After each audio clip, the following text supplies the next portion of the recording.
이제 분야를 쭉 써놨어요. 그래서 여기 써놓은 분야는 학원 만들고 나서 한 번도 바뀌지 않았어요. 뭐 무선, 뭐 통신, 뭐 이게서 그래서 참조하시면 될 거고, 요거는 이제 뭐 다른 데서는 뭐라 그러는지 모르겠는데 여기 학원에서는 계속 이틀도 계속 갔어요. 거의 뭐 한 20년 이상을. 그래서 뭐 바꿀 생각은 없어요.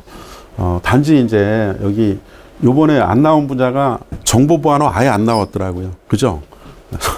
정보보안은 아예 안 나왔어. 그래서 내가 양자 뭐 암호라든가 이런 것 좀 얘기를 했는데 안 나왔어요. 죄송합니다. 그리고 AI 에이전트 같은 거 있지? LLM이라든가 이런 것 좀 얘기를 했어요. 그런데 아예 안 나왔어요. 그래서 좀 죄송하다. 뭐 그 말씀을 좀 드리고 싶고, 완벽하게 그냥 그래서 제가 한번 알아봤어요. 알아봤더니 그 신기술이나 이런 거 내니까 그냥 젊은 애들이 합격자가 너무 많이 나온다. 응? 그러니까 그거 하지 말고 현장에 계신 분들 좀 배려 좀 주면 안 되겠니? 뭐 이런 의견들이 좀 아마 어느 정도 좀 만들어진 것 같아요. 그러다 보니까 전통적인 문제, 현장 감리 문제, 이런 문제가 좀 많이 나온 걸로 저는 얘기를 들었어요. 물론 뭐 이렇게 팩트인지는 확인해 봐야 되겠지만, 그래서 내가 신기술을 강조했던 거는 근데 이게 또 바뀔 수도 있어요. 여러분들이 요번에 이렇게 나왔다고 뭐 내년에도 뭐 내년이죠, 올해죠, 올해도 이렇게 나올 거다, 그렇게 생각하시면 안 돼요. 찍어서 하시면 안 돼요. 다 하셔야 돼요. 그래서 여기에 이제 여러분들이 설계감리 비중이 뭐 거의 40%에 육박하는 뭐 초유의 어떤 사태라고 저는 생각을 해요. 가장 많이 나왔던 것 같아요. 정보통신기술사 시험 이래로. 그러다 보니까 이제 뭐 안 나오는 거 신기술 날라갔고, 정보보안 날라갔고, 그런 이제 문제 출제들이 됐던 것 같아요. 그래서 그나마 다행인 거는 통신 이론을 날리지 않았다는 거. 왜냐하면 이게 통신 이론을 모르고 정보통신기술사가 되면은 쓸 데가 하나도 없어요. 한 군데 있어요. 감리. 감리 외에는 할 게 하나도 없어요, 여러분들이. 그래서 통신 이론을 날리지 않았다는 건 그나마 다행이다. 그런데 안타까운 거는 지금 AI가 혁명적인 어떤 변화를 초래하고 있는데 아직도 암기 유제 시험을 유지한다는 거는 한번 고민을 좀 해봐야 될 시점이 아닌가라고 저는 생각을 해요. 물론 이제 뭐 다르게 생각하는 분도 있으니까.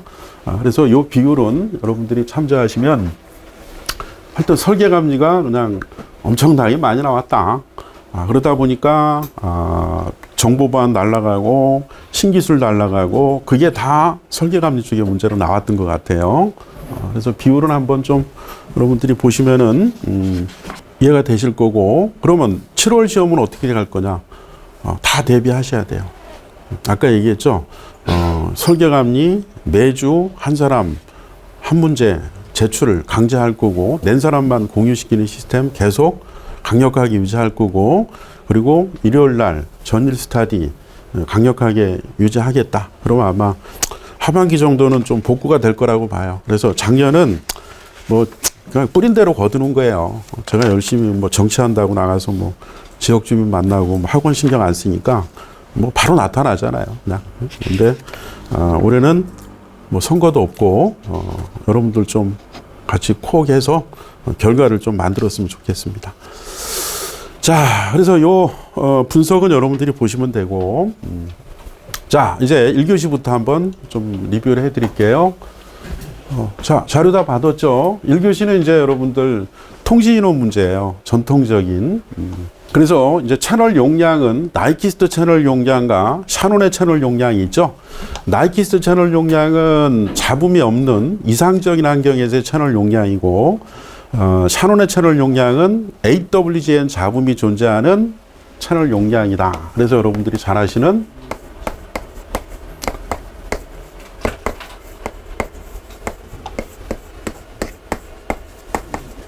자, 요 식으로 이제 푸는 문제예요. 요 식으로 푸는 문제인데, 여기서 여러분들이 저렇게 푸는 문제가 나왔어요.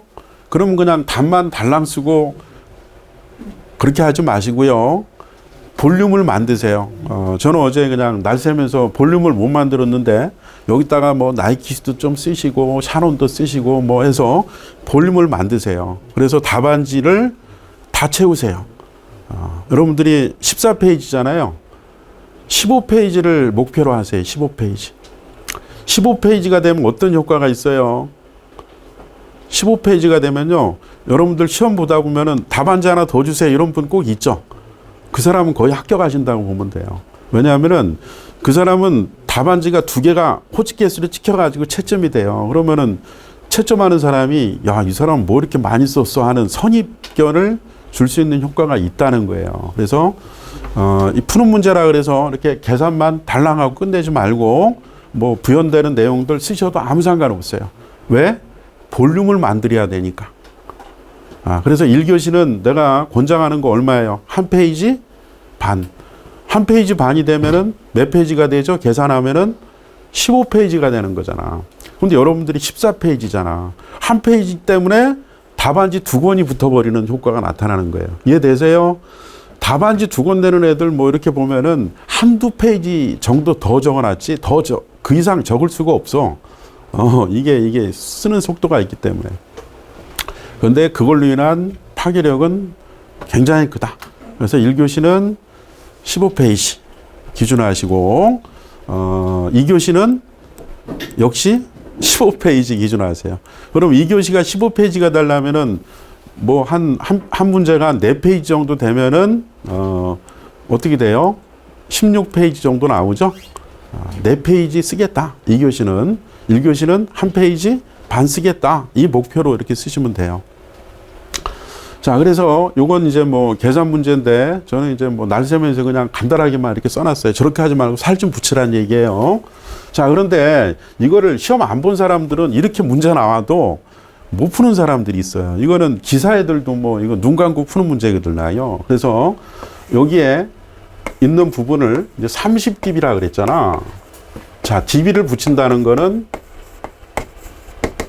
요거를 붙인다는 의미가 있어요. 그래서 이렇게 되는 거죠. 그래서 10에 자, 여기가 30이 되려면은 주먹구구로 해도 10에 3승이 돼야지 30dB가 되겠죠. 그러니까 바로 너는 10에 3승이다. 이렇게 여러분들이 계산할 수 있어요. 근데 계산기 또 안 눌러보신 분들은 못 눌러요, 또 이거를. 그래서 제가 어떻게 여러분들 해드렸죠? 계산기 누를 수 있게끔 베이스를 10으로 바꾸면 앞에다가 얼마를 쓰면 된다? 3.32를 쓰면은 베이스가 10으로 바뀐다. 이런 얘기까지 다 해드렸어요, 여러분들. 그러니까 이 문제는 못 풀었다는 거는 시험을 안 봤다는 얘기야. 이거는 눈팅만 하니까 실제 풀려고 그러면은 답이 안 나왔겠죠. 그래서 정답은 뭐 24.9 kbps. 이게 답이었었죠. 맞나요? 여기서 3.32는 왜 들어갔어요? 얘가 이걸로 바뀌면서 하틀리, 비트 3.32 체계가 있어요. 자, 그래서 이거는 10점을 보너스로 맞는 거예요. 푸는 문제는 반드시 풀어야 돼요. 근데 여러분들 문제를 분석해 보면 푸는 문제가 딱 한 문제 나와요. 매년 그랬어요. 딱 한 문제. 나오다가 안 나오다가. 2문제 이상은 제가 보지를 못했어요. 그래서 좀 푸는 문제도 많이 내면은 뭐 좋지 않을까 하는 생각은 드는데, 모르겠습니다. 그래서 1번은 뭐 학원 수업 잘 이수하시고, 뭐 시험 잘 보신 분들은 무난히 맞췄을 거라고 생각이 돼요. 자, 계산기 누르시는 것도 연습하셔야 됩니다. 자, 그래서 샤논의 표본화 정리가 뭐 여러분들 중요하고, 뭐 샤논의 채널 용량 정리가 중요하고 하는 쓰는 것도 중요하지만 이렇게 좀 연산하는 것도 좀 하시면 좋을 것 같아요. 자, 1번은 뭐 다 하셨죠? 자, 2번. 자, 2번 문제도 여러분들이 늘상 뭐 나오는 준비했던 예비했던 그런 시험 문제라고 생각을 하는데 중요한 거는 안 써본 사람은 못 써요, 여러분들이. 그래서 자꾸 내가 시험을 그렇게 막 강조하고 보라 그래도 안 하시는 사람은 그 결과는 여러분들이 가져가는 거예요. 좀 그래서 시험을 좀 많이 보시는 게 가장 좋은 방법이다 라고 좀 말씀을 드리고, 자, 잡음지수 뭐 많이 했어요. 신호대 잡음비 많이 했고요. 근데 막상 쓰려고 그러면은 안 써지더라. 세 줄 쓰면 쓸 게 없더라. 이런 사람들은 쓰는 연습을 안 해서 그런 거예요. 그러니까 그 사람들에 대한 처방은 시험 많이 보는 게 답이다 라고 얘기를 좀 드리고 싶어요. 자, 그래서 SN이라는 거는 여러분들이 어떤 그 시스템, 뭐 예를 들어서 어떤 시스템, 뭐 필터도 좋고, 뭐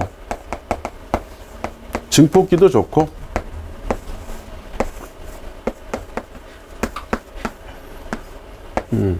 뭐 어떤 시스템이든 상관없어요.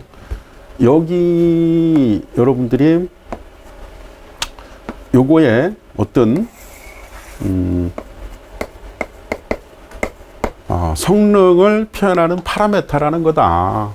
그래서 그런데 이게 아날로그의 디지털이에요. 여기는 아날로그란 말이야. 디지털은 BER이라든가 이런 거 가지고 하죠. 2배호 변제로.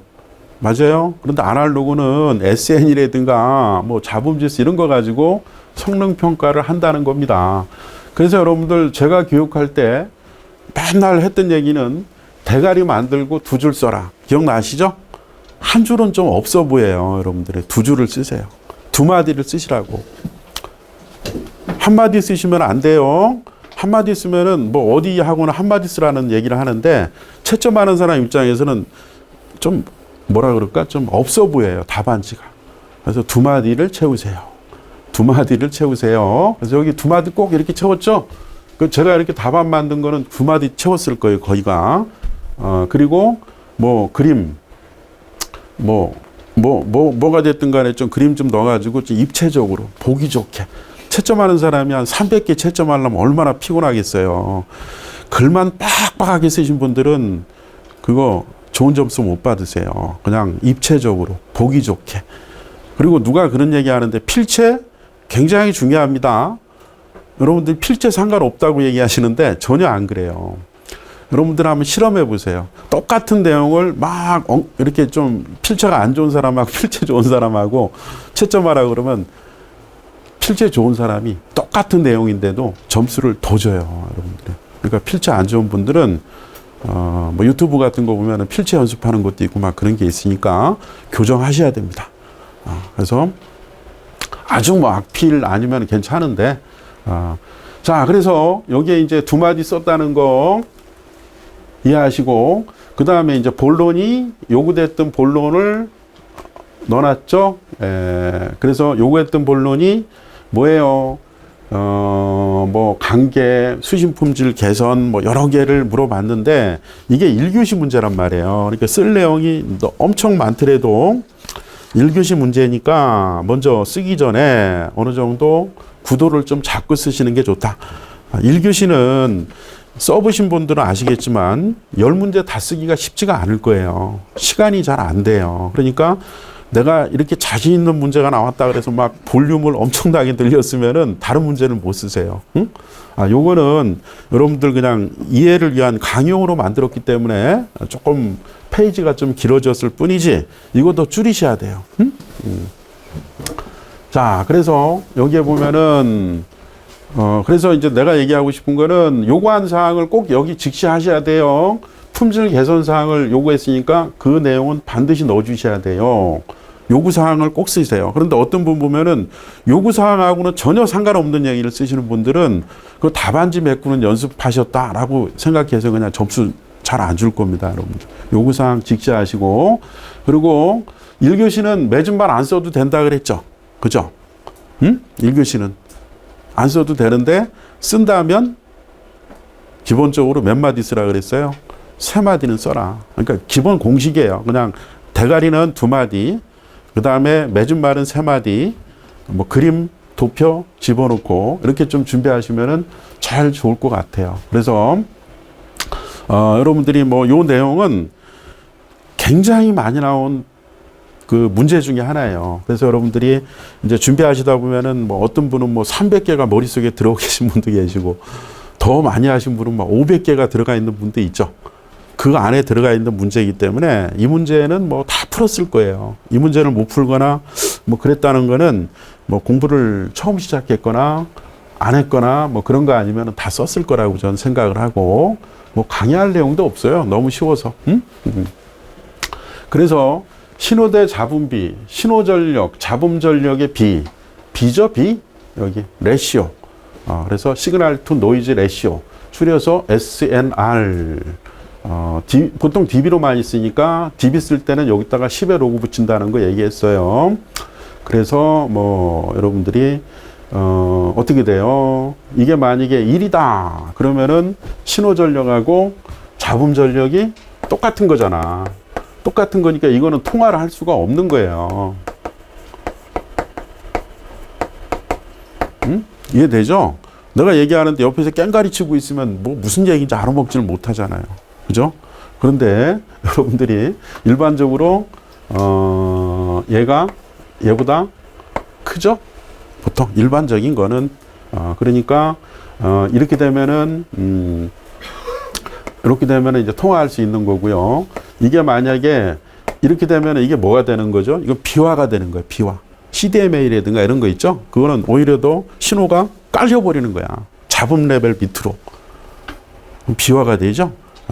그래서 이제 보통 시스템은, 자, 그렇다. 그래서 여기에 여러분들 그림 하나 마땅한 거 없어서 그냥, 뭐 인터넷에 있는 거 하나 좀 이렇게 해놨어요. 여기다 출처까지 쓰긴 좀 그래가지고 이건 뭐 누구나 다 쓰는 거니까 제가 그린 거 아니에요. 그래서 이게 뭐죠? 이게 노이즈 레벨이야. 노이즈 레벨. 노이즈 레벨이고 이게 신호 레벨이야. 이 차가 뭐라고? 이게 SMB라는 거죠. SMB. 차. 그러니까 신호 레벨과 잡음 레벨의 차. 그게 SMB다. SN 요거를 여러분들이 S의 dBm, N의 dBm. 여러분들 이게 무슨 레벨이죠? 절대. 이거는 뭐예요? 이거는 상대 레벨이죠. 그렇죠. 절대에서 절대 빼면 상대가 되는 거 아시죠? 그래서 요거는 여러분들이 dBm이라는 거 절대 레벨인 거 아시죠? 예, 그래서 그 두 개를 빼면은 예, 바로 얘가 얼마다 뭐 이런 거를 알 수가 있다는 거죠. 그래서 얘가 예를 들어서 뭐 여러분들 뭐 30dBm이다. 얘가 잡음이 만약에 뭐 10dBm이다. 예를 들어서 그러면 SMB는 얼마가 된다? 20dB가 된다. 이해되시죠? 이걸 그림으로 그린 거야. 두 개의 차니까. 그래서 이거를 여러분들이 여기 하면 수신 성능, 수신 품질이 좋아지는 거야. 이거 좋게 하려면은 얘 키우고 얘 줄이면 되는 거 아니겠어요? 그죠? 예.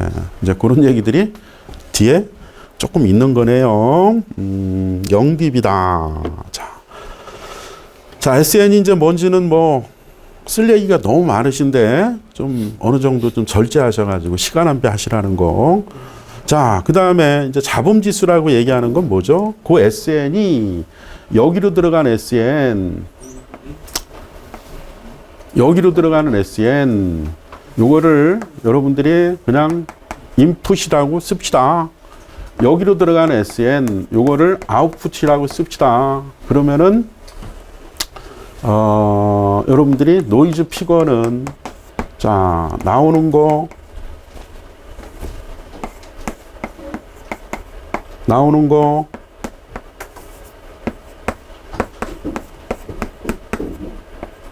들어오는 거, 요거의 비가 여러분들이 잡음 지수다, 노이즈 피거다. 강의 엄청나게 많이 했죠, 이거? 그래서 이 잡음 지수가 여러분들이 뭐죠? 결론적으로 시스템 내부에서 발생하는 잡음의 정도를 나타내는 파라메타다. 뭐 이런 얘기도 많이 드렸었죠. 그렇게 했었죠. 그래서 가장 이상적인 조건은 잡음이 하나도 없을 때예요. 그럼 그게 뭐야? 1이지 1. 그지? dB로 얘기하면 얼마? 0dB. 일반적으로는 여러분들이 여기 통과하면서 잡음이 붙겠죠? 그러니까 요 부분이 커지겠지? 그러니까 얘가 작아지겠지? 그렇죠? 그래서 얘가 커지면서 얘가 작아지니까 얘는 커질 수밖에 없어. 그래서 일반적인 거는 1, 0dB 이상이 되겠죠. 3dB다. 이런 얘기도 하는 거 여러분들 잘 아실 거라고 생각이 되고, 그래서 그림 하나 그냥 그려주시고, 시 하나 써주시고, 그 다음에 여러분들 생각나는 대로 쓰고 싶은 얘기들을 써주시고, 이건 이 내용을 못 썼다 그러면 전혀 준비가 안 되신 거예요. 이거는 제가 강의할 정도의 문제는 아니다. 다 하셨을 거라고 생각을 하는데, 조금 논리적으로 잘 쓰시면 좋을 것 같다. 뭘 물어봤어요? 그 다음에 물어본 게 잡음지수하고 SNR 관계 물어봤나요? 예, 관계 이 정도 적어주시면은 더 적어도 돼요. 그런데 1교시 문제니까 그냥 축약을 했어요. 그리고 수신 품질 개선 방안 물어봤죠. 예, 그래서 여러분들이 가장 여러분들이 준비하시면서 이런 거 많이 준비하셨잖아. 위성중계기가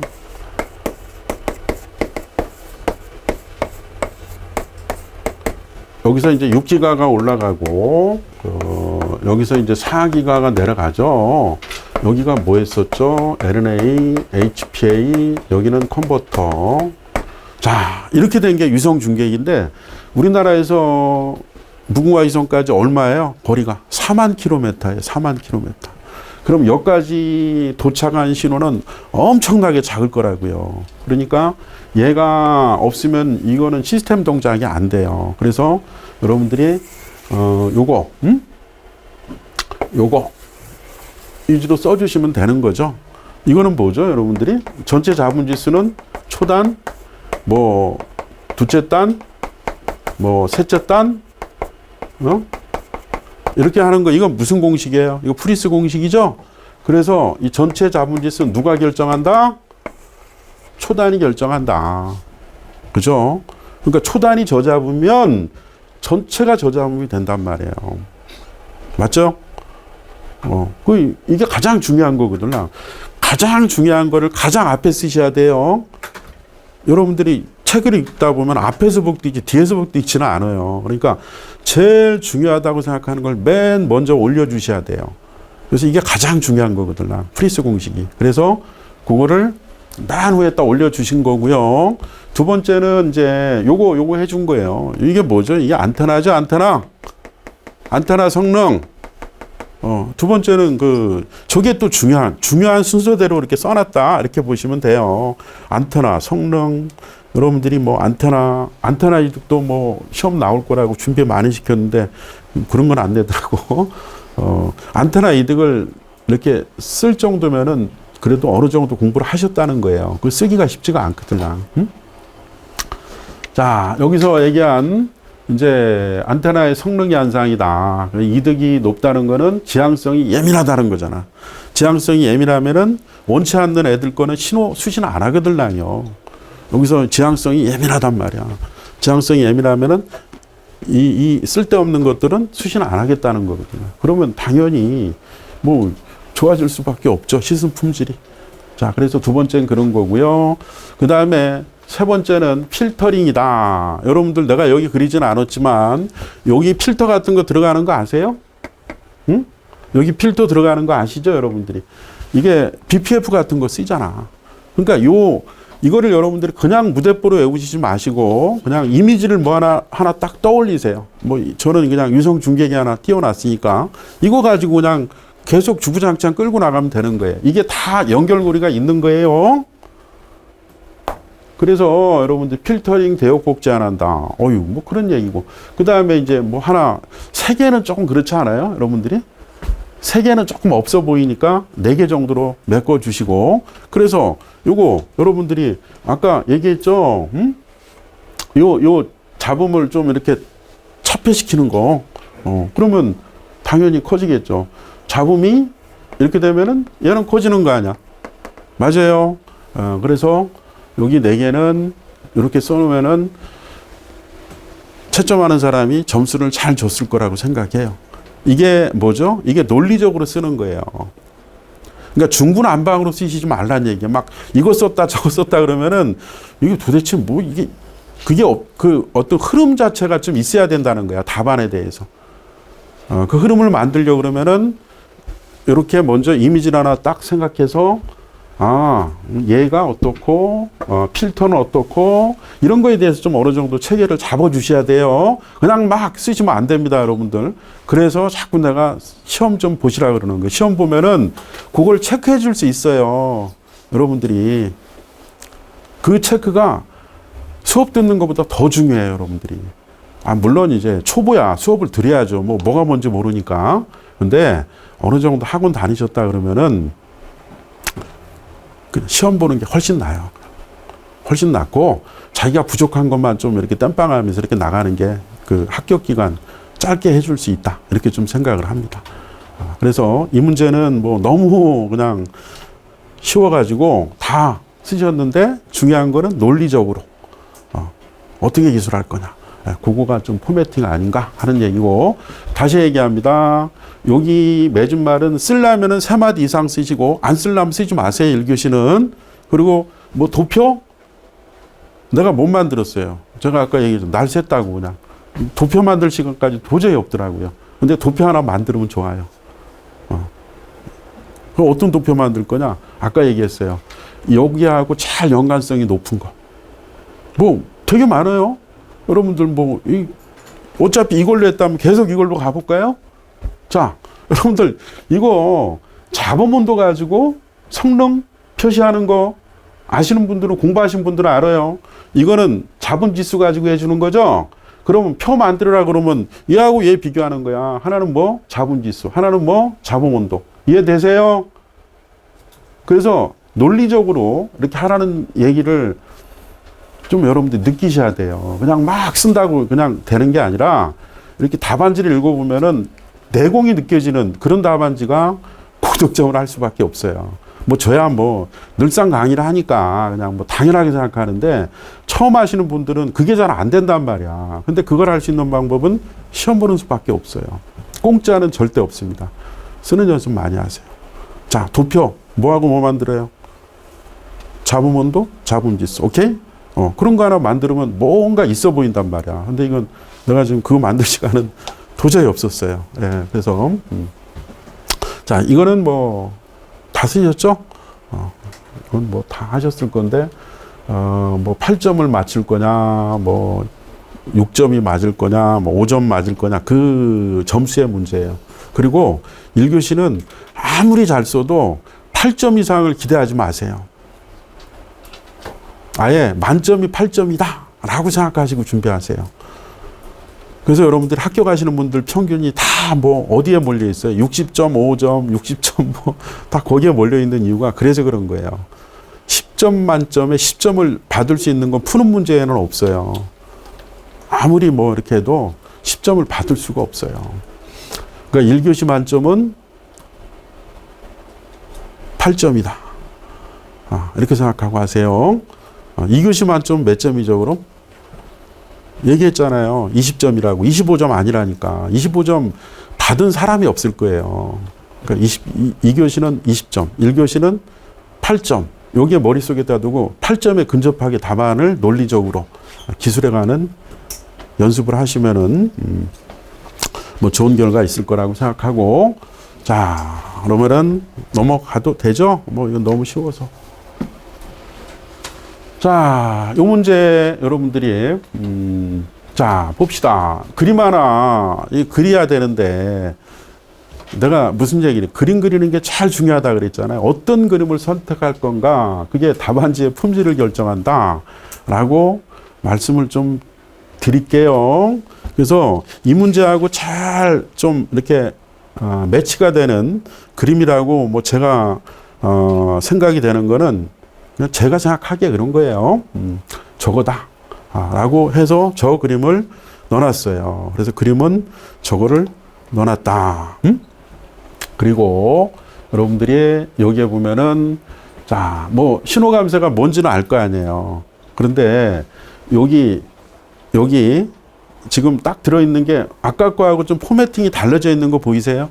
아까 거는 그냥 기술식으로 쭉쭉쭉 돼 있죠. 이거는 뭐로 돼 있어요? 박스식으로 돼 있죠. 그죠? 그래서 여러분들 제가 추천드리는 거는 박스식을 사용해 보세요. 기술식보다 1점이라도 더 받으실 거예요. 왜? 답안지가 컴팩트하게 보여요. 뭔가 이렇게 좀 정제되고 뭔가 이렇게 좀 있어 보이고 그게 박스식의 장점이에요. 이걸 기술식으로 쫙 쓰면은 페이지는 늘어날 수 있어요. 그래서 어느 분한테 내가 왜 박스로 안 쓰냐 그랬더니 그분이 그런 말을 하더라고요. 박스로 쓰면은 페이지가 안 드러나가지고요. 글쎄, 그러니까 초보인 거야. 어느 정도 레벨이 되면 이제 페이지 늘리는 게 문제가 아니라 이거를 어떻게 컴팩트하게 정제돼서 쓰느냐가 이제 결정되는 그런 단계가 되면 합격이 되시는 거예요. 그래서 또 하나 팁을 드린다면은 박스식을 과감하게 한번 써보세요. 그런데 이것도 너무 과도하게 쓰지 마세요. 어떤 답안 보면은 막 여기부터 박스가 시작이 되는 것도 있어. 근데 여기는 그냥 비행기 뜰 때 보면은 이렇게 뜨지 않잖아. 이렇게 막 달려가다가 이렇게 올라가잖아요. 그러니까 가급적 여기는 박스를 쓰지 좀 마세요. 대가리 쪽은 본론 쪽에서 좀 많이 쓰고 대가리 쪽이나 이 맺은말 쪽은 박스로 끝내지 않는 게 좋아요. 일반적으로. 다 박스로 채우는 분들이 있는데 권장하지 않습니다. 왜? 무슨 뭐 박스형 시험 보는 거 아니잖아요. 그래서 박스는 본론 쪽에서 좀 많이 써주시는 게 좋겠다 하는 얘기를 드리고 똑같아요. 여기 2마디 썼죠? 여기 3마디 썼네요. 왜? 이 그림 때문에. 그치? 그래서 이것도 이제 어떻게 분류할 거냐. 그래서 그거는 이제 뭐 그 답안지를 작성하는 사람마다 천차만별이에요. 그래서 이거를 갖다가 여기를 뭐 이렇게 분류하시는 분도 있어요. 이게 무슨 얘기냐면은 이 부분을 굉장히 좀 이렇게 막 그 볼륨을 좀 늘려가지고 앞쪽에다 이렇게 되면은 이게 좀 가분수 같은 느낌이 들어요. 사람이 이렇게. 이해되세요?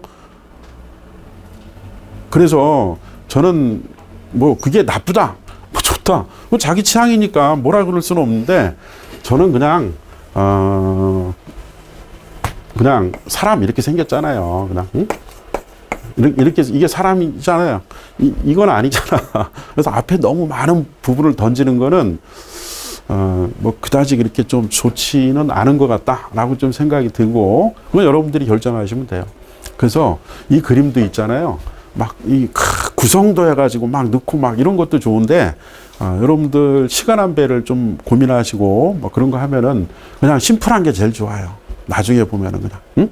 그래서 요거 여러분들이 아시죠? 10기가 이상이 되면은 O2, 산소, 그 다음에 뭐 H2O, 뭐 수증기 이런 거에 영향이 굉장히 커져요.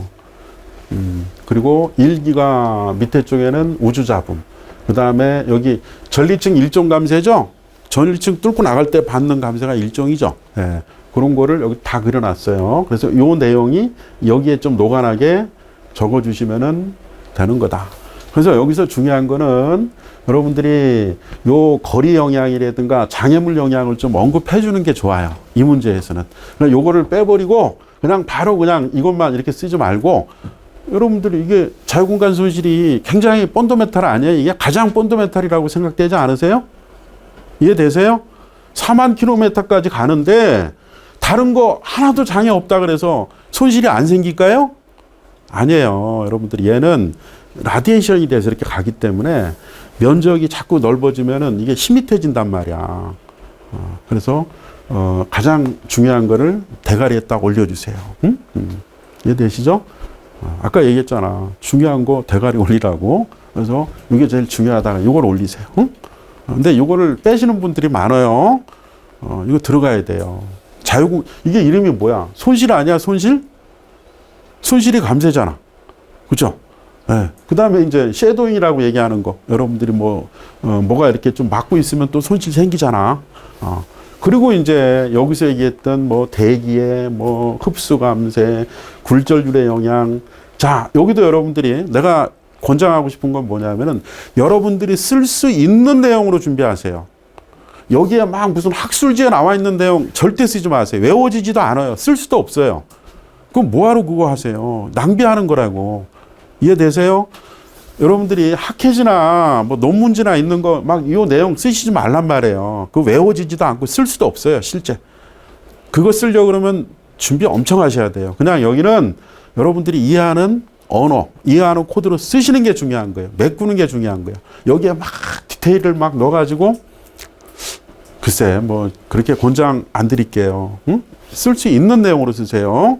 물론 이제 전문가가 만든 답안과 여러분들이 만든 답안을 이렇게 보면은 그런 게 보여요. 전문가들은 막 전문 용어 막 써가지고 막 여기다가 막 하려고 하는 그런 답안들이 많은데 이건 시험용 답안이에요. 이건 논문이 아니거든요. 이건 시험 보기 위한 답안이기 때문에 여기는 그냥 평이하게 여러분들이 이해해서 쓸 수 있을 내용을 넣어주는 게 좋다. 응? 물론 뭐 어떤 분은 그런 얘기해요. 뭐 전문적인 용어 쓰면은 점수 더 주지 않냐? 글쎄요. 그거 한번 그 상관관계가 있을지 모르겠어요. 그거를 위한 준비가 글쎄 쉽지 않을 거예요, 여러분들이. 외워져요? 글쎄 500개를 그렇게 다 외운다. 쉬운 얘기 아닐 거예요. 자, 그래서 여기는 여러분들이 이제 굴절률, 그 다음에 감쇄가 뭔지 알죠? 뭐 이런 거잖아, 여러분들. 아까 뭐 O2가 왜 감쇄야 그러는데 O2를 모델링해 보면은 이 산소 두 개가 이렇게 돼 있잖아. 이게 격자가 이렇게 좀 진동하고 있단 말이에요. 여기에 전자파가 팍 이렇게 들어가면은 이 진동이 더 커져 버리는 거야. 그러면은 얘한테 에너지를 뺏겼잖아.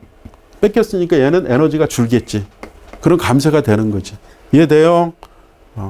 뭐 산소 뭐 그렇고 H2O도 뭐 이렇게 뭐 이런 그림 뭐 그려도 상관없는데 뭐 여러분들이 뭐 그건 알아서 하실 문제고. 이렇게 생겼잖아, 모델링하면. 얘들이 이렇게 조금 이렇게. 근데 여기에 전자파가 탁 지나가면은 커지면서 얘는 주는 거야. 이런 게 이제, 여러분들이 이해가 되시는 거고요. 자, 그래서 요거는, 자유공간 소지를 좀 써돌라. 이런 말씀을 좀 드릴게요. 이게 제일 중요한 첫 번째거든요. 3만까지 가는데 아무런 뭐 대기, 전리층 영향 없다 그래 손실이 없느냐? 아니란 말이야. 있단 말이야. 그거를 좀 생각하시면 좋겠다 하는 얘기고, 이것도 뭐 여러분들 다 쓰셨을 거라고 저는 생각이 돼요.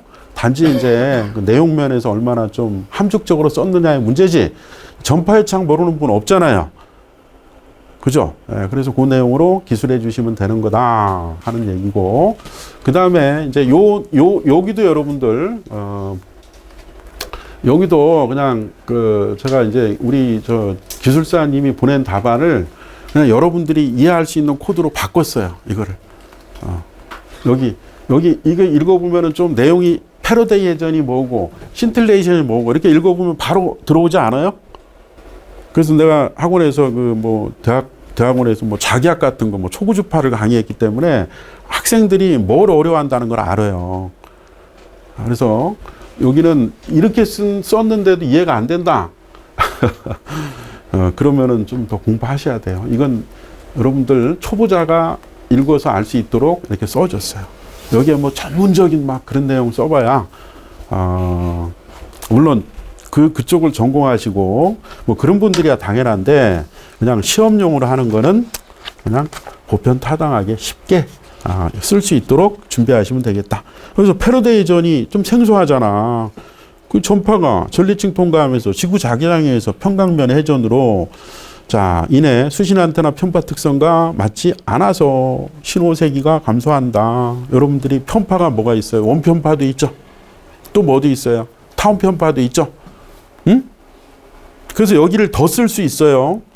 여러분들이 위성에서 왜 원편파를 쓰는 거냐 하는 거는 여러분들이 이렇게 수신하면은 이거 수직 편파는 수신이 잘 되지만 수평은 안 되잖아. 이해돼요? 이렇게 하면은 뭐예요? 이거는 수직은 되지만 또 뭐 어쩌고. 그러니까 원이 되면은 수평이든 수직이든 아무 상관이 없는 거야.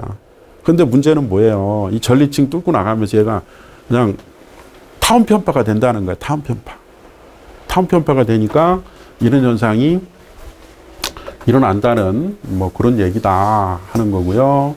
그 다음에 이제 뭐 전자 밀도가 전리층은 왜 생기는 거예요? 태양의 자외선이 1차적인 원인이죠. 걔가 전리층의 그 공기 입자들을 막 전리시켜 버리는 거란 말이야. 근데 언제? 한낮에 가장 진해진다고. 해양이 없어지면 얘가 없어져요. D층이 그래서 없어지는 거잖아. D층, E층, F층 이렇게 있다는 거 아시죠? 그래서 전리층의 원인은 태양의 자외선이에요. 그러니까 계속 상태가 변하지, 시간에 따라서. 그래서 그 얘기를 좀 써놓은 거야.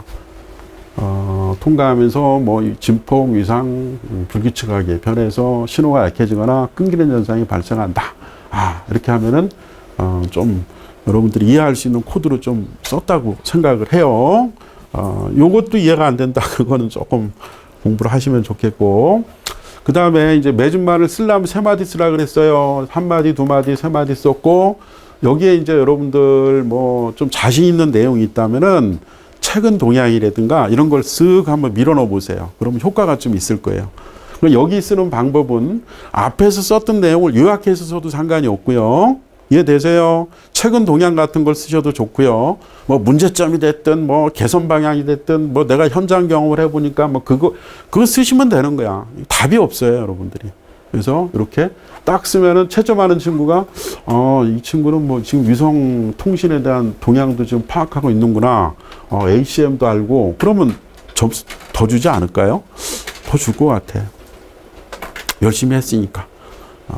그래서 이 문제도 여러분들이 뭐 쓰는 데는 큰 문제가 없었고 쓰는 연습만 했다면 무난히 다 쓰셨을 거다라고 좀 생각이 됩니다. 예.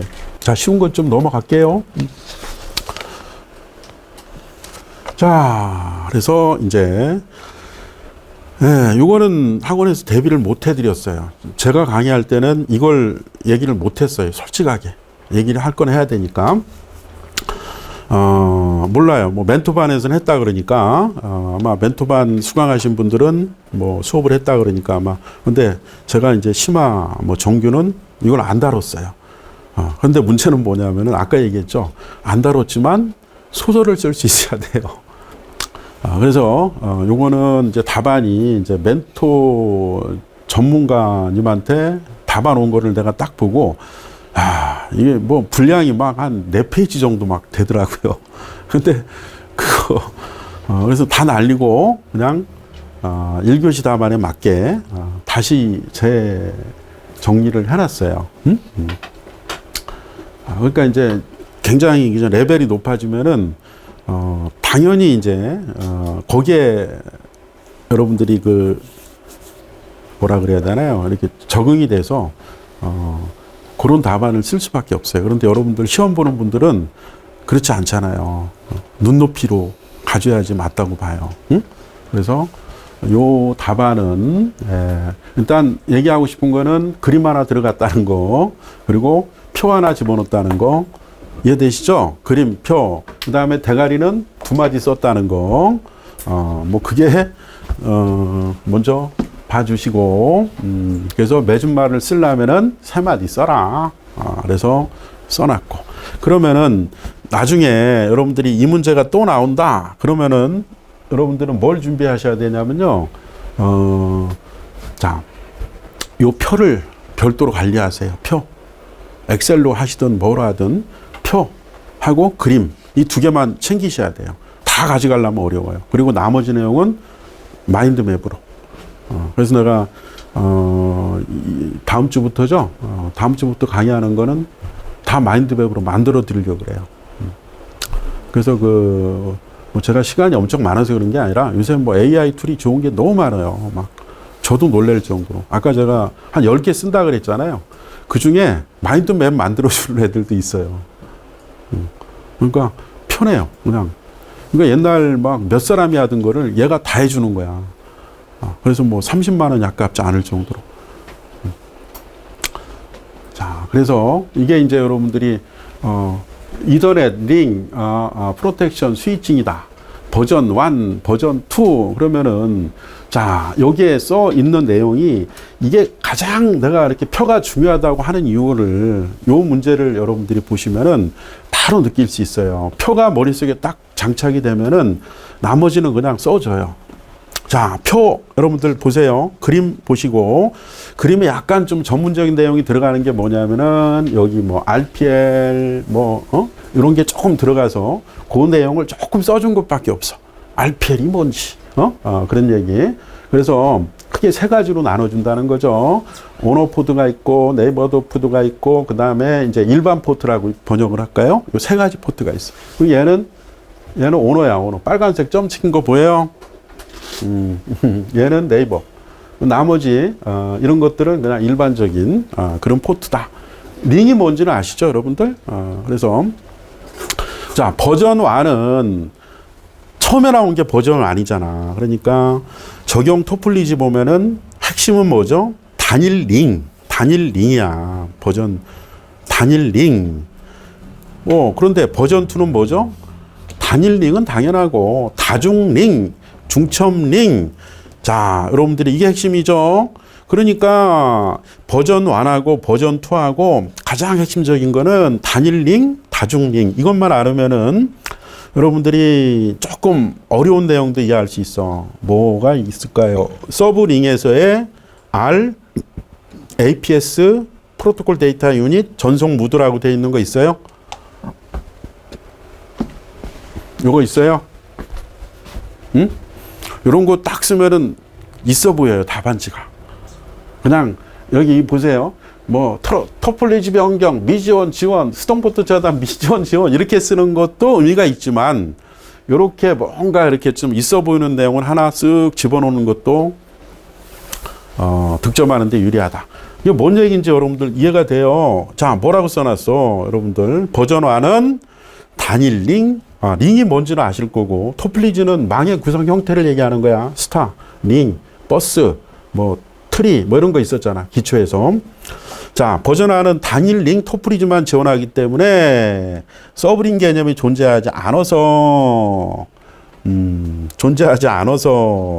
R, APS, PDO 전송 무드에 대한 정의가 없다. 이 얘기가 좀 들어갔으면 좋겠어요. R, APS는 약자가 뭔지 다 써놨어. 링 오토매틱 프로텍션 스위칭. 그런데 버전 2는 이런 거를 업그레이드 했다는 거예요.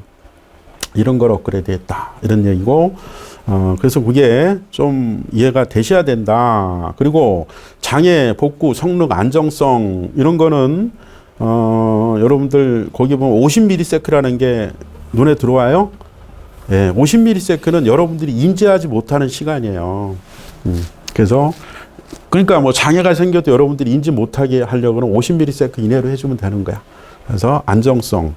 근데 이제 버전 2는 더 업그레이드가 됐다. 확장성, 통합성 다 마찬가지죠. 거기 보면은 포트 역할 구성을 한번 잠깐 보세요. 포트 역할 구성에 보면 RPL 오너와 일반 포트만 지원하는데 버전 2는 뭐까지요? 네이버. 그러니까 여기 요거 빨간색 보여요? 파란색 보여요? 요 빨간색이 요거고요. 그 다음에 요 파란색이 요거라는 거야. 그래서 요거를 여러분들이 얘기하는 거니까. 그래서 버전 2는 역할 하나가 더 생겼다 하는 거를 알 수 있고요. 그 다음에 토플리지 변경이나 수동포트 차단도 다 지원이 된다 하는 얘기도 이해가 되시고, 그 다 업그레이드가 된 거야, 결론적으로. 적용 토플리지 하나 잘 외우시면은 뭐예요? 거기서부터 이제 연결해가지고 쭉 써나가면 돼요. 그래서 그렇게 어렵거나 그런 문제는 아니죠. 그래서 프로토콜 메시지, 제어, OAM, 기능, 장애, 복구, 성능, 안정성, 확장, 통합성, 포트 역할 구성, 가장 좀 차별화시키려면은 서브링에서의 R, APS, PDO, 전송 무도 이런 거 하나 쑥 넣으시란 말이야. 할 수만 있다면. 만약에 자신이 없다면 그냥 어떻게 가요? 아까도 얘기했어요. 자신이 없으면 이렇게 해요. 그냥 미지원, 지원. 그래도 안 만드는 것보다 표 만드는 게 훨씬 더 점수 득점하는데 유리하다. 이거는 1교시 문제입니다. 1교시. 자, 그래서 매주말에 이더넷 링 프로텍션 스위칭은 이더넷 네트워크에서 링 토폴로지에 의한 보호 스위칭 메커니즘 제공하는 프로토콜이다. 그래서 EPRS 버전 2가 버전 안보다 뭐 다 업그레이드가 됐다. 뭐 이런 얘기를 좀 마무리해서 써줬고요. 이 마무리 멘트는 이렇게 꼭 쓰라는 얘기가 아니에요. 아까도 뭐 여러분들이 아는 지식이 좀 더 업그레이드가 돼 있다면 그런 내용도 좀 쓰시면 됩니다. 그런데 쓰려고 그러면 세 줄은 써라. 그 말씀을 좀 드리고 싶고, 대가리 쪽은 어떻게 했는지 한번 볼까요? 대가리 쪽은 2마디 정도 만들었죠. 그래서 자, 여러분들 루프 방지, 장애 발생 시 신속하게 트래픽 복구하는 데 사용하는 프로토콜이다. 표준 같은 것도 하나 좀 언급해 주면은 더 좋겠죠. 지닷 뭐 해가지고 완투가 존재하고 완은 뭐 단순, 뭐 투는 복잡, 뭐 이런 얘기들 그림 한번 그려보시고 그래서 이 정도 하시면은 뭐 한 7점 한 6점 정도 받지 않을까 하는 생각이 들어요. 만점이 몇 점이라고요? 8점. 7.6이면 뭐 거의 베스트하게 받으신 거예요. 이거 말고 뭐 더 쓸 거 있어요. 그런데 1교시 문제란 말이에요, 이게. 그러니까 시간 안배 하시고 하시면은 이런 거고. 혹시 여기 뭐 링 토폴로지가 뭔지 몰라요 하시는 분들은 없을 거라고 생각을 하는데 뭐 있어도 지금부터 하시면 돼요. 그래서 내가 지금 여기에 그 공채반 애들한테 내가 지금 GPT 쓰는 걸 좀 가르쳐 주고 있어요. 그래서 너네는 우리 때하고는 세대가 다르다. 우리 때는 이제 도서관에 가서 막 손때 묻는 책 찾아가지고 뭐 그게 어떤 내용이죠 막 했는데, 야, 너네는 뭐 전혀 아니에요, 전혀. 그래서 뭐 엄청난 그런 AI가 도와주는 그런 세대가 되는 것 같아요. 여러분들도 제가 강의하면서 좀 그런 거를 좀 도와드릴 거예요. 저도 물론 배우고 있지만 그래도 뭐 조금 여러분보다 날 수는 있을 거예요. 그래서 뭐 그래서 학습할 때, 기술사 학습할 때 AI 쓰세요. 굉장히 효율이 좋아요. 그래서 AI를 하나만 쓰지 말고요. 한 10개 정도 쓰세요. 10개가 많으면 한 5개라도 쓰세요. 그래서 5개 우선순위를 제가 나중에 강의할 때 불러드릴게요. 어떤 거 쓰세요. 돈 내고 쓰라는 얘기 아니에요. 무료로. 돈 안 내고 쓸 수 있는 그런 것들이 많아요. 그래서 여러분들이 중국 애들이 만든 것들도 기술적으로 괜찮은 것들도 있어요. 뭐 젠스파크라든가 뭐 저는 딥시크 같은 건 안 써요. 그건 보안에 좀 문제가 있는 것 같아요. 이렇게 봐도. 그 다음에 얘기한 뭐 마인드맵 같은 거 만들어주는 것도 있다 그랬죠. 그리고 그림도 그려주는 AI도 있어요. 내가 아까 수업 시작하기 전에 여러분들 전단지에 있는 그림 그거 제가 만든 거거든요. 그거 PPT로 그린 게 아니고요. AI가 그려준 거예요. 이해되시겠죠? 여러분들도 그렇게 하셔야 돼요. 이제 세대가. 그래서 이제 좀 후임 강의하시는 분들은 좀 AI를 좀 잘 썼으면 좋겠다. 그러니까 강의하시고 싶은 분들은 AI 좀 쓰는 능력도 좀 필요할 거라고 저는 생각을 해요. 자, 그래서 이제 요 문제도 뭐 무난하게 썼으면 좋았을 건데 뭐 솔직히 뭐 이건 내가 강의는 안 했어요. 그래서 뭐라고 뭐 드릴 말씀은 없고 멘토반은 뭐 했다 그러니까 멘토반 수강하신 분들은 잘 썼을 거라고 생각해요. 자, 넘어가도 되겠죠? 예. 넘어갑시다. 뭐 요거야 뭐 늘상 일반적으로 애드옥이라는 거는 여러분들 뭐 일반적으로 다 여러분들이 아시는 그런 내용이죠. 애드옥. 자, 여기서 가장 중요한 거는 어떤 것 같아요, 여러분들? 여기 제일 중요한 거는 도표 들어가야 돼요. 그림 들어가야 돼요. 그래서 아까 내가 요 부분 있죠, 요 부분. 아까 요 부분이 개요 쪽에 요 표가 딱 들어가는 답안 포맷도 나쁘진 않아요. 이렇게 해도 나쁘진 않다고. 근데 이게 이쪽에 너무 많이 넣어버리면 이게 대가리가 너무 커지는 이제 그런 부분도 있기 때문에 한번 고민을 하시고, 그림은 요거는 인프라스트럭처가 있는 거지, 그지? 이거는 인프라스트럭처가 없는 거잖아. 내가 뭐 중개도 해주면서 내가 노드도 되는 거야. 응? 그게 이제 애드옥이라고 얘기하는 기본적인 그런 거고, 그 다음에 이제 요 차별화 때문에 요건 좀 들어가야 될 것 같아. 그러니까 여러분들이 내재와 구조와 차별화지. 그래서 처음에 어제는 내가 이걸 뺐어요. 너무 많은 것 같아서. 그런데 가만히 보니까, 그래도 좀 차별화해서 1점이라도 더 받으시려면은 이걸 쓴 사람과 쓰지 않은 사람은 분명히 점수 차이가 있을 거예요. 이거 쓰기 쉽지 않아요, 여러분들. 애독 라우팅 알고리즘을 쓸 수 있는 사람은 제가 보기에 상위 10%라고 저는 생각을 해요. 못 써요, 잘, 일반적으로. 외워지지도 않고.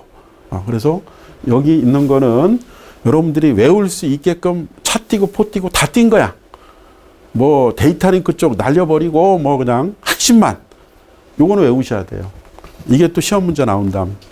그래서 여기 보면, 그래서 여러분들이 이해하기 쉽게끔 써놨다 그랬어요. 읽어보시면 바로 알 수 있어요. 읽어보시면 여러분들이 기존의 그 애독 라우팅 프로토콜 읽어보세요. 뭔 얘기인지 이해 안 되실 거예요.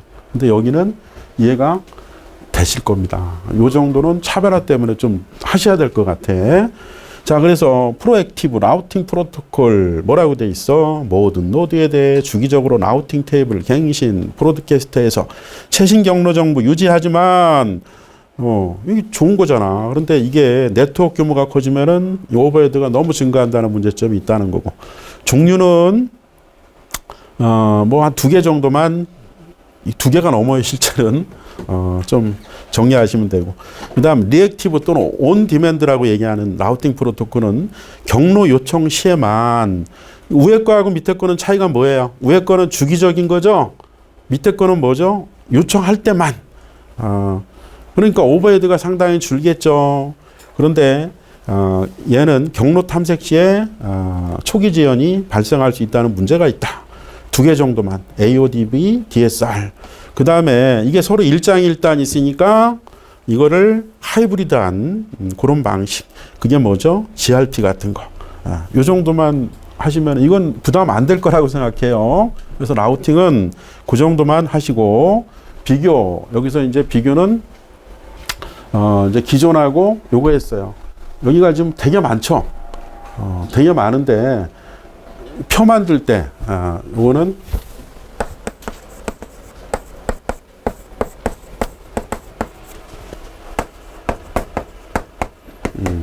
자, 4-5개 정도, 한 6개 정도까지 할까요? 이게 막 뭐 8개가 되고 이런 건 그렇게 바람직하지 않을 거예요. 여러분들 외우셔야 되잖아. 이게 지금 몇 개예요, 지금 표가 이게? 하나, 둘, 셋, 넷, 다섯, 여섯, 일곱, 여덟 개죠. 이렇게 하세요, 그냥. 응?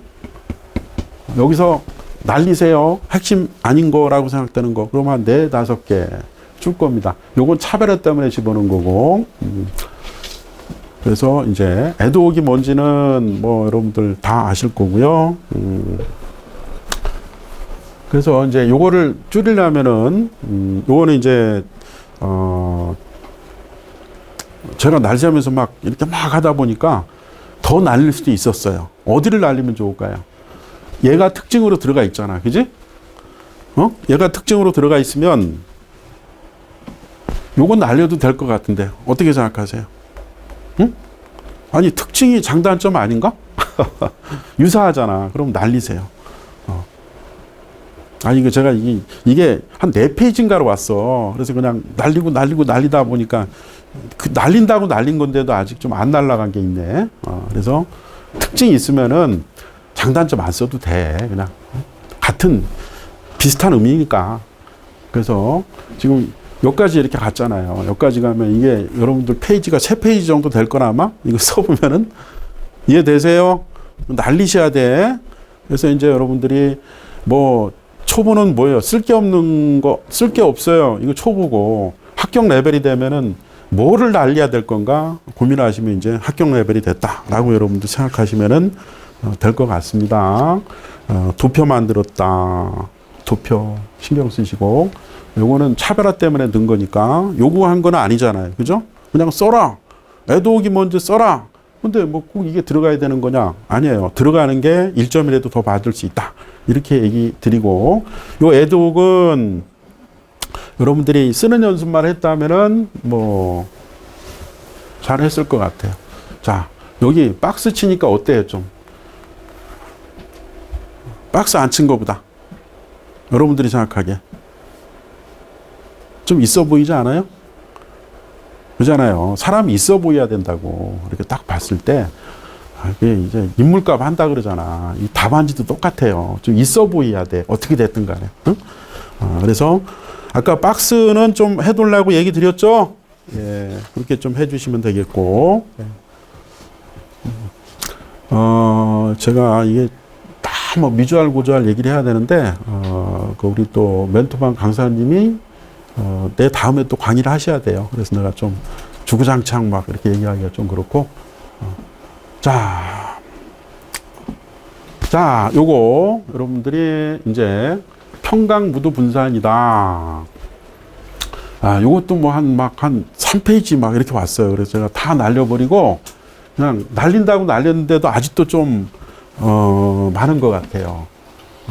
그래서 여기 핵심이 뭔지 한번 볼까요? 여러분들 여기 보면은 지금 이게 왜 시험 문제가 나왔느냐? 어느 분이 그래요. 그 시험 끝나고서는 이제 그 여기 출신 그 기술사님 중에서 KBS에 계신 분이 있는데 전화가 왔어요. 시험 문제가 신기술은 하나도 안 나오고 다 구닥다리만 나왔네 그러더라고요. 그래서 구닥다리 아닌 것도 있다고. 응?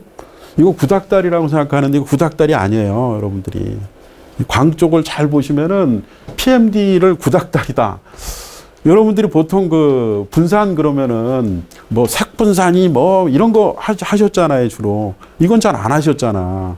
이거 구닥다리 아닌가. 이게 왜 여러분들한테 의미를 갖는 거냐면은 자, 뒤에 뭐라고 써놨는지 보세요. 여기 마지막에. 여기 둘째 줄에 보세요. 뭐라고 써놨어요? 둘째 줄에 여러분들이 써놓은 얘기를 보세요. 40기가 bps 이상에서 가장 중요한 문제로 이게 자꾸 뭐예요? 막 그 전송 용량 늘어나야 되는 거 알죠, 여러분들? 그러다 보니까 이게 이슈가 되는 거니까 이건 구닥다리가 아니라는 거예요. 그냥 여러분들이 생각하는 무슨 뭐 구조 분산이 어쩌니 뭐 색 분산 이런 거가 아니고 그 분산 쪽에서는 신기술에 들어가는 거예요, 여러분들. 근데 이걸 구닥다리라고 그러면 안 되죠. 그래서 자, 여기 보세요. 이게 여러분들이 40기가에서는 이놈이 가장 문제가 돼요. 구닥다리 아니라고요. 자, 그래서 그림 하나 그려야 돼요. 그림 하나 그려야 되고요. 그림은 그리기 쉬우면서도 의미 전달이 잘 되는 거. 이게 제일 나은 것 같아. 이거를 뭐 동그랗게 그려가지고 뭐 이렇게 그리는 것도 있는데 그리는데 시간 다 갈 것 같아. 이건 그냥 찍찍찍찍 그리면 되죠. 자, 그래서 분산은 디스퍼션이라고 그러죠. 디스퍼션. 그런데 이 평강무도 분산은 뭐냐? 거기 써놨어. 자, 단일 무드, 싱글 무드 강섬유는 기본 무드에서 서로 직교하는 두 개의 평강무드가 존재한다. 자, 직교하라고 써놨기 때문에 그림도 직교처럼 그린 겁니다. 평강무드 분산은 강섬유 등에서 두 평강무드가 서로 다른 전파, 속도로 인해 발생하는 시간 지연 현상으로 이렇게 좀 길게 써놨는데 처음 보시는 분이 분산은 이런 거 아니지 않느냐? 아니에요. 이게 지금 이슈가 되는 분산이에요. 그래서 뭐 발생 원인도 거기다 써놨어요. 그래서 발생 원인은 어떻게 써놨어요? 제조 과정, 불균일성, 외부 압력 등으로 인해서 비대칭성 갖게 되고 그놈 때문에 강섬유 내부 굴절률이 축마다 다르게 되고 그것 때문에 이 수직 수평 두 개의 평강무드 속도가 달라져서 디스퍼션 되는 현상이다. 이게 평강무드 분산의 개념이에요. 어려운 내용 아니죠? 그래서 평강무드 분산의 영향, 뭐 거리 제한, 뭐 전송률 제한, 신호 품질 떨어지고 거기 3번에 보면은 40기가 bps 자, 뭐라고 써놨어요? 2.5기가 bps 이하에서는 색분산. 그러니까 2.5 이런 데에서는 문제가 안 된다는 거야. 점점 고속화되면서 이게 문제가 되고 있다. 하는 거고, 그러니까 이거를 어떻게 보상할 거냐 하는 방법을 한 4개 정도 언급해 놨는데, 여러분들이 거기서 이제, 강섬유 브래그 격자라고 된 거 있죠? 그게 이제 물리에서 여러분들이 브래그 현상 같은 걸 이용한 격자인데, 이런 거에 대한 이해를, 아까 얘기했죠? 챗GPT 같은 거 통해서 이게 뭐니? 이렇게 하면 얘가 잘 가르쳐 줘요. 제가 뭐 실험을 해보니까, 나는 고등학교 학생이야. 고등학생 이해할 정도로, 좀 이야기해줘. 그럼 얘가 해줘요. 근데 한번 해봤어. 나는 초딩이야. 그랬더니 그 초딩으로 얘기하는 거 난 이해하기가 더 어렵더라고요, 여러분들이. 그래서 내가 볼 때는 고딩 정도로 해서 이렇게 하면 여러분들이 이해하기가 잘 좋은 답변이 나올 수 있어요. 무슨 얘기인지 아시겠죠? 이 브래그 현상이 뭔지 뭐 책 찾고 그런 시대가 아니라니까. 그러니까 하면은 이런 거구나. 이렇게 해서. 그런 거, 뭐, 보상 방법도 뭐 쉬워요. 그래서 표 만들었어요. 표 아까 내가 4개, 5개 정도 만들으라 그랬는데, 표 한 4개, 5개 되나요? 그죠? 여기서 중요한 팁 드릴게요. 표는 3개 만들 거면 만들지 마세요. 응? 표 3개 만들려면 만들지 마세요. 3개 만드는 사람은요, 채점하는 사람한테 나 공부 안 했어요. 이거를 갖다가 그냥 어필하는 거예요. 왜 그런 바보 같은 짓을 하세요? 4개. 어떻게 되는지 4개 이상은 채워라. 표는 필수. 그래서, 거기에 4개. 그래서 여러분들이 제가 표 만들 때 맨날 얘기했던 게, 뭐, 여기 마지막에는 뭘 쓰라 그랬죠? 일반적으로? 적용, 활용, 응용, 이런 거 쓰라 그랬잖아. 그럼 여기다가 또 쓸 수 있잖아. 5개 만들려면은, 여기 적용, 이해돼요? 여기는 뭐예요? 아까 얘기한 40기가, 초고속. 여기는 뭐야? 여기는 아까 얘기했잖아. 2.5기가. 응? 이해되세요? 아니, 내가 이게 5개, 6개, 7개, 8개 왜 못 만들겠어요? 그런데 아까처럼 여러분들 이제 500개를 다 외우셔야 되는데 그거 용량이 감당 안 될 거예요. 그러니까 4개, 5개가 제일 좋아요. 자, 여기 하나 더 집어넣으면 제가 표 만들 때 꼭 마지막에는 뭘 하라 그랬어요. 적용, 활용, 응용 이런 거 쓰라 그랬잖아. 하시면 되는 거야. 자, 맺은말은 뭐 3마디 일부러 만들었어요. 뭐 짧지만 맺은말은 3마디, 대가리는 2마디. 도표 하나 만들고 그림 하나 만들고. 대략 공식이 나와요, 머릿속에서. 아까 답안지 책에 제가 권장하는 거는 제가 권장하는 책에는 이거예요. 아니, 이렇게 하라는 얘기 아니야. 여러분들 뭐 공무원에서 뭐 이렇게 하든 그건 상관없어요. 상관없어요. 자기가 선호하는 체계를 만들어. 그래서 이게 뭐 가장 그 학원에서 많이 썼던 그런 체계다. 이렇게 좀 보시면 될 것 같고. 평강부도 분사하니 뭔지는 이제 이해되시겠어요? 그림. 그림 그릴 때도 그 내용하고 연관된 그림을 좀 그려주셔야 돼요. 네, 넘어갑시다. 예. 자, 그래서 방향탐지, 기초, 구현 기술, 여러분들이 라디오 디렉션 파인더, 그거 얘기하는 거죠. 그래서 이거는 여러분들이 쓰려고 분명히 알고는 계신 거예요. 알고는 계신데 막상 쓰려고 그러면 안 써지는 그런 문제 중에 하나가 아니었나 라고 생각이 돼요. 그래서 여러분들 쓰는 연습을 좀 많이 하셔야 돼. 자, 봅시다. 대가리 2마디 만들었어. 그리고 원리에 보니까 뭐 이런 얘기들 좀 써놨고, 구성 요소 써놨고, 가장 중요한 거는요, 구현 기술이란 말이야. 구현 기술. 그래서 도래각 가지고 전파 발신원 찾는 방법이 있고, 위상차 가지고 찾는 방법이 있고, 여러분들이 2차 대전 때 그 독일 뭐 애들 나오고 뭐 연합군 나올 때 뭐 이렇게 막 뭘 빙빙 돌려가면서 막 찾는 거 보셨죠? 그게 뭐였을까요? 그게 바로 요거였었어요. 요거 진폭 세기. 그래서 여기 보면은 회전 안테나 뭐예요? 회전 안테나. 그래서 이게 야기 안테나 같은 거, 로그 피어리드 같은 거 가지고 이렇게 막 누가 전파 때리는지 찾는 거 있잖아. 그게 진폭 비교법이죠. 그 다음에 이거는 여러분들이 굉장히 중요해요. 이게 여러분들이 레이더 중에서 가장 최근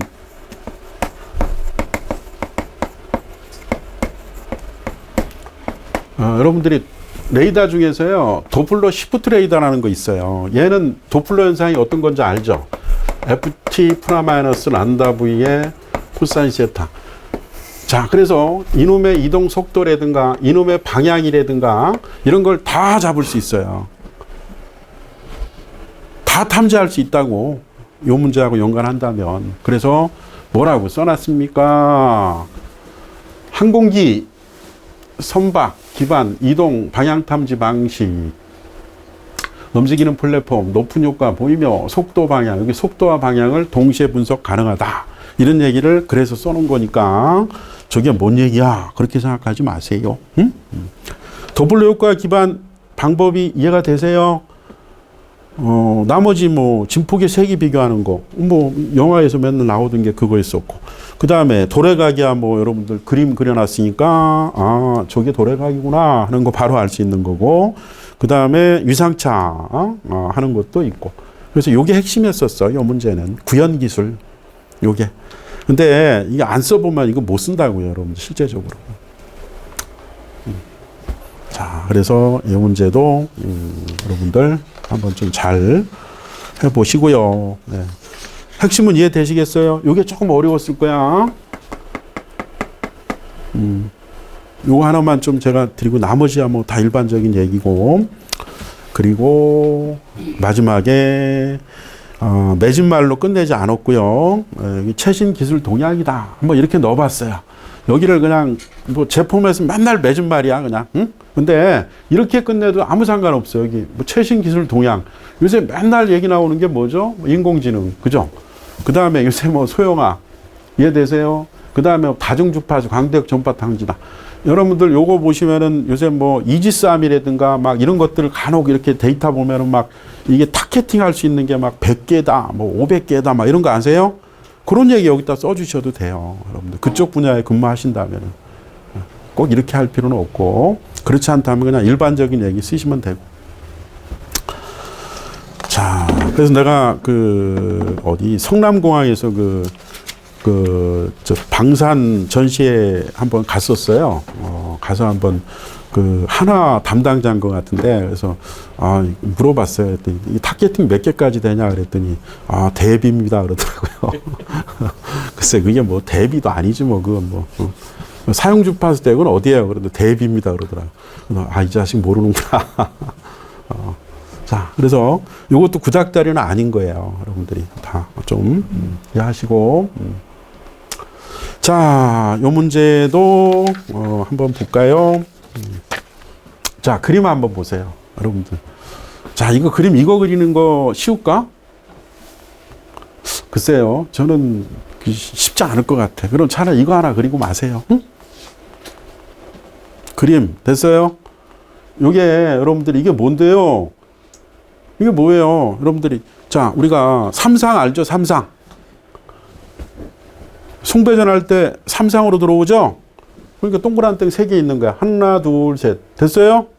자, 전기도체 몇 개 있어? 하나, 둘, 3개. 그렸지? 그 다음에 여기 뭐야? 광섬에 하나 그렸지?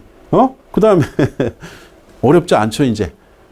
이거 그릴 수 있잖아요. 근데 이거 그리려고 그러면 미술 시간도 아닌데 이거 언제 그리고 있어요, 여러분들? 그래서 저는 이 그림을 추천드릴게요. 그림을 하나 그리셔야 되니까. 이거는 시간이 많이 걸려서 좀 그래. 응? 그러면은 이게 뭐 여러분들 쓰려고 맘만 먹으면 뭐 이게 뭐 그냥 써줄 수 있는 건데, 문제는 퀄리티. 그 다음에 거기에 얼마나 좀 함축적으로 내용을 정리했냐.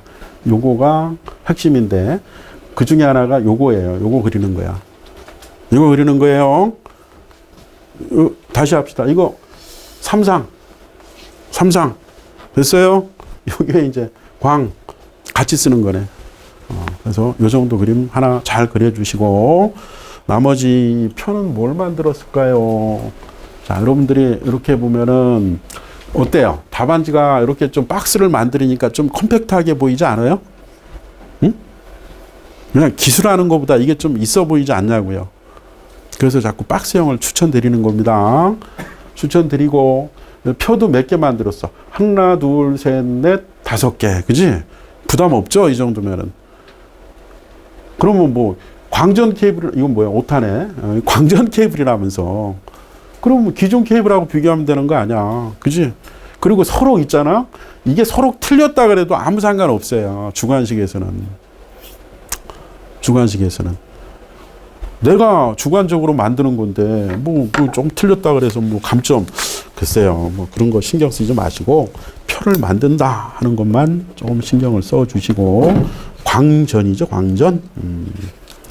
그래서 표 하나 만들었고 마지막에 3마디 일부러 채웠고. 응? 자, 이게 어때요? 굉장히 줄였죠? 응? 길게 써도 되고 이렇게 탁탁 이렇게 끝내도 되고 중요한 거는 3마디 썼다. 맺은말 쓸 거면은 3마디 써라. 안 쓰려면 쓰지 마시고 그냥 이렇게 끝나도 상관없다는 거야. 예? 이렇게. 뭐 내용이 없어요. 이거는 그냥 읽어보면 여러분들이 이해하는 그런 내용이죠. 예, 넘어갑니다. 자, 이제 그림 하나 뭐를 그리면 제일 이 문제하고 요 그림을 한번 잘 보세요. 여기 보면은 플로팅이라는 게 뭐냐면은 이렇게 잘 보세요. 자, 이게 전원이 요 부하에 서플라이 하는 거를 얘가 다 분담하고 있어요. 얘가 다 분담하고 있어요. 얘는 뭐죠? 얘는 그냥 둥둥 떠 있는 거나 마찬가지야. 그래서 이름이 플로팅이야. 둥둥 떠 있다니까? 얘가? 그러면 이렇게 하면은 이런 효과가 되게 좋아요. 정전이 됐다! 얘가 다 밀어줄 수 있잖아. 이해돼요? 정전이 뭔지 알잖아. 이게 전기 안 들어가면 얘가 이렇게 해주면 되는 거지. 그지? 그 다음에 또 전압 변동률 같은 거 생각해 보세요. 전압 변동률 굉장히 안정적이에요. 그래서 대부분 통신 시스템의 전원으로 요놈이 굉장히 중요해요. 이거는 설계감리 문제가 아니에요. 이거는 그냥 무선 공학 문제라고 저는 생각을 해요. 그런데 이걸 설계감리 아닙니다. 이건 설계감리가 아니에요. 이건 공학이에요, 공학. 그래서 여러분들 이 그림이 요 문제에 가장 매치가 되는 그림이라고 생각이 돼요. 응? 오케이? 그래서 이제 박스형으로 좀 이렇게 탁 만들으니까 있어 보이죠. 근데 이게 박스형으로 안 만들면 이게 서술지기 되면 되게 길어져요. 박스형을 추천드릴게요. 핵심이 뭔지 이제 얘기했어. 둥둥 떠 있는 것 같은 거야. 이 정전이 돼도 얘가 탁 해주고, 전압 변동률 같은 것도 굉장히 줄여주고, 또 배터리 수명도 되게 길어져요. 이렇게 쓰면은. 왜? 배터리의 수명은 누가 결정하는 거지? 충방전 횟수가 결정하는 건데 얘는 별로 일을 안 하거든. 그러니까 이 부동 충전에 대해 쓰려면 진짜 많아요, 여러분들. 공학적인 측면에서 접근하면은. 근데 여기는 이제 1교시 문제고 뭐 이 정도 그냥 내용만 쓰셔도 충분할 것 같다. 자, 그래서 여기 박스로서 끝냈습니다. 이 박스가 참 중요하죠. 그래서 2개 비교했지. 딱 이것만 챙기고 있으면 되는 거야. 아까도 얘기했어. 이거 하나하고 뭘 챙기라고요? 그림 챙기라고. 2개. 도표하고 그림만 챙기시면은 그 문제에 대해서 왁구가 다 머릿속에 들어가 있는 거야. 그러고 나서 여러분들이 뭘 하시면 된다? 맨날 쓰는 연습만 하시면 되는 거야. 그럼 나중에는 그냥 써져요. 소설이 써진다고. 그 단계 되면은 이제 어떤 문제가 나와도 쓸 수 있을 거야. 안 배운 문제 나와도 쓸 수 있어요. 자, 그래서 부동 충전이 뭔지 이해되시겠죠? 그럼 뭐 나머지 그 균등이라는 거, 이퀄라이징이라고 얘기하는 차징은 여기 써 있는 그대로 여러분들이 다 해놨죠.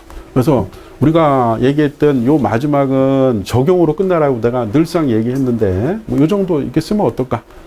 UPS, 그죠? 무정전 전원 장치 뭐 이런 거.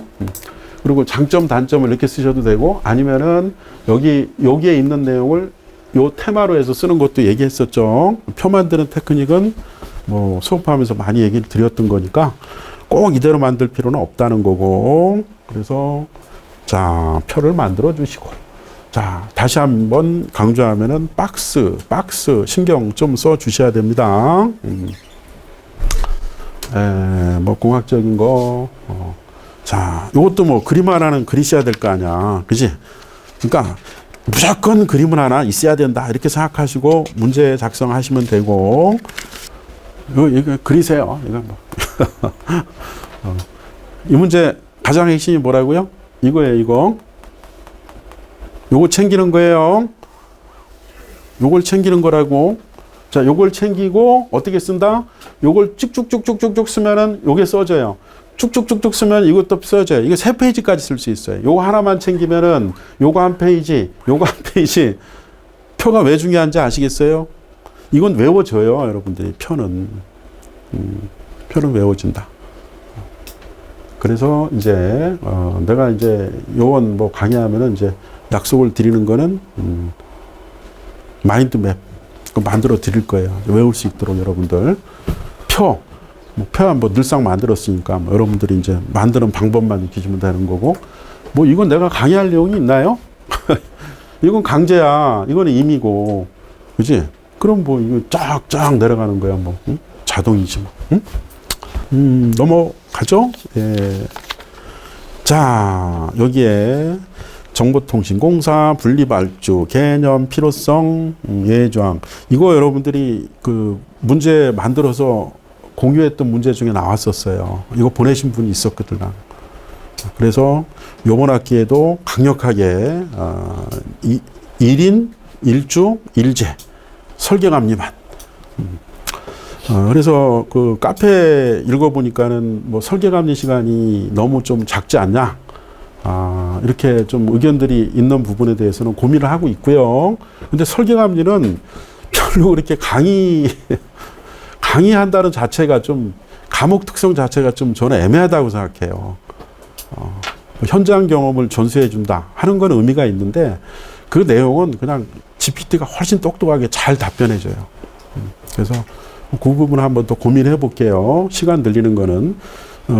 그런데 나머지 과목들이 줄으면은 나머지 과목은 GPT 가지고 해결이 어려워요, 여러분들이.